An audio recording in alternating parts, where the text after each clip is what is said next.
Hello, welcome to another video from the Found Tech 404 channel. In this video, we'll be exploring which Samsung A series phones are worth buying to use in this upcoming new year. With that said, let's get into the video. Let's start with the A series that was launched in 2019, a year when Samsung introduced several models. These include the Galaxy A10, A10s, A20, A20s, A30, A30s, A50, A50s, A70, A70s, and A80. There are other models like the A40, A60, A90, but these are lesser-known models, so let's disregard them. There's also the A01 and its variant S, but it was an entry-level phone back in 2019, rendering it unusable by 2024. To avoid confusion, I'll categorize the reasons for these devices being good or not into construction, storage, RAM, processor, screen, battery, and cameras.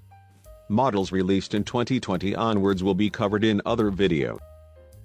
Let's start with the Galaxy A10 and its variant, the A10s. Alright, the Galaxy A10 features a plastic back cover and frame since it's a basic phone. The screen, obviously made of glass, lacks information regarding its protection. It offers only one storage option of 32 GB and two RAM options, 2 or 4 GB. Its processor, the 14nm Exynos 7884, is somewhat outdated and tends to be slow. The 6.2-inch display has a 720p resolution with IPS LCD technology, which isn't great, but considering the device's price, it's passable. It sports a 3400 mAh battery with a very low 5-watt charging capacity, which is quite insufficient, not to mention its low capacity.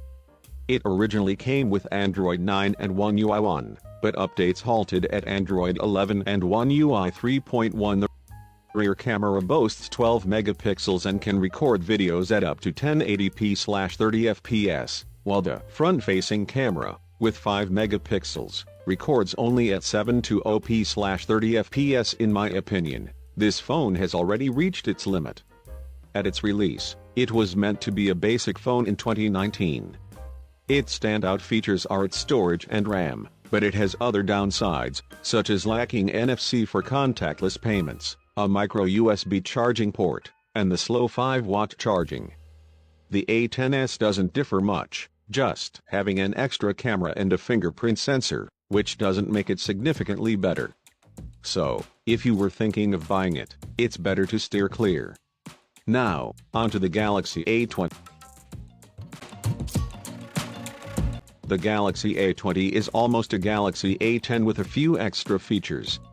Its construction is similar, but unlike the Galaxy A10, it has Gorilla Glass 3 protection for its glass and a fingerprint sensor on the rear, which the normal Galaxy A10 lacks. It also has only 32 GB of storage and 3 GB of RAM, unlike the two versions available for the Galaxy A10. Its processor is the same as the Galaxy A10, the 14nm Exynos 7884. The screen measures 6.4 inches with a 720p resolution. However, unlike the A10's IPS display, this screen is Super AMOLED, which makes it very good and power efficient in dark mode, as individual pixels can turn off when displaying black, unlike IPS, which tries to simulate the color black with pixels on. Its 4000 mAh battery supports up to 15W charging and features a USB Type-C charger. All Galaxy A models from 2019 received updates from Android 9 to Android 11. Finally, its cameras. It has two, a 13-megapixel main camera and a 5-megapixel ultra-wide. The main camera can record up to 1080p at 30fps, while I don't have information on the ultra-wide, but I believe it can record only at 720p at 30fps. Its front camera is 8 megapixels and can record videos at 1080p at 30fps. Well, this phone is indeed an advancement compared to the A10, but its storage, RAM, and processor categorize it as a basic phone, similar to the A10. Nowadays, it's not as valuable as it used to be a few years ago. the A20 variant S also isn't worth it anymore. So, let's move on to the A30. Its construction is similar to the previous ones, all in plastic, screen with Gorilla Glass 3, and fingerprint sensor on the back. However, the back cover has a very different design from the others. Its storage now offers two options, 32 and 64 GB, while the RAM gets more interesting with versions of 3 and 4 GB. The processor is the Exynos 7904, also 14 nanometers. It was a decent processor at its launch, but not so much these days. The display has remained great since the launch, a 6.4-inch screen with 1080p resolution using Super AMOLED technology, outperforming many current devices. The battery is the same as the A20, 4000 mAh with 15-watt charging. The system remains the same as the previous versions. Regarding the cameras, the main one has 16 megapixels, and a ultra-wide secondary camera has 5 megapixels. The main camera can record up to 1080p at 30 fps. The front camera also has 16 megapixels and can record up to 1080p at 30 fps. Overall, while this phone is quite up to date, its processor isn't the best for today's use. Additionally, the S version offers some extra features but also some drawbacks, such as limited resolution to 720p. However, it includes an in-screen fingerprint reader and an extra camera, although this extra camera is just a depth sensor, rendering it somewhat useless.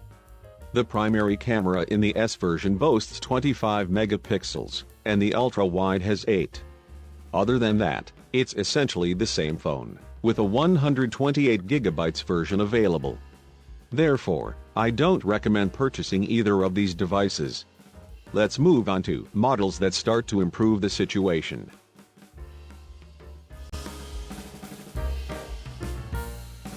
The Galaxy A50 has the same construction as the others, all in plastic with a glass screen featuring Gorilla Glass 3.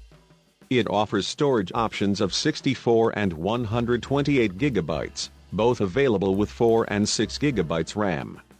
Its processor is the Exynos 9610, built on a 10nm architecture, which is a good start towards being an acceptable phone these days, as yes, nanometers are crucial for data reading speed.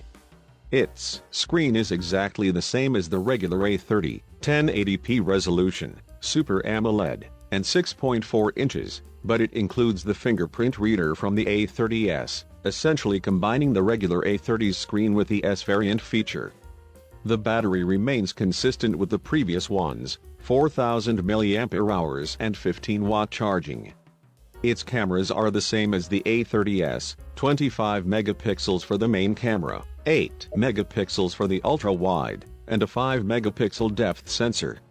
The main camera can record up to 1080p at 30 fps, while the front camera has 25 megapixels and can also record in 1080p at 30 fps. However, I can recommend this one with a caveat. If you're a casual user who primarily uses the phone for messaging, watching videos, browsing the internet, and taking photos for personal use, it can be a good option if you're looking for an affordable phone. As it's no longer sold new since its release in 2019, it might be available in the used market.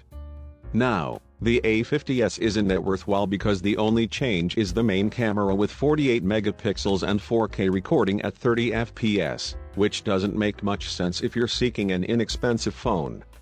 But let's move on to the second to last one on this list, the A70. The Galaxy A70 has the same build as its predecessors. Its storage is unique at 128 GB, with versions having 6 or 8 GB of RAM.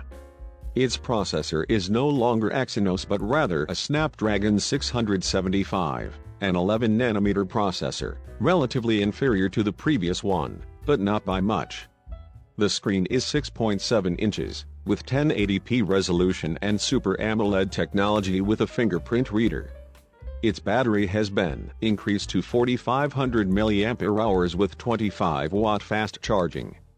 Lastly, it has 3 cameras, a 32-megapixel main camera, an 8-megapixel ultra-wide, and a 5-megapixel depth camera. The main camera can record up to 4K at 30 fps, while the 32-megapixel front camera can record at 1080p at 30 fps. Well, this phone is quite good for today, even though it was released 4 years ago. However, its Android 11 system somewhat limits its security. It's a phone you can buy for casual use like its predecessor or keep as a backup. The S version is extremely hard to find, and its only change is the main camera, which is 64 megapixels, making it less interesting. Now, let's move on to the A80, the latest one.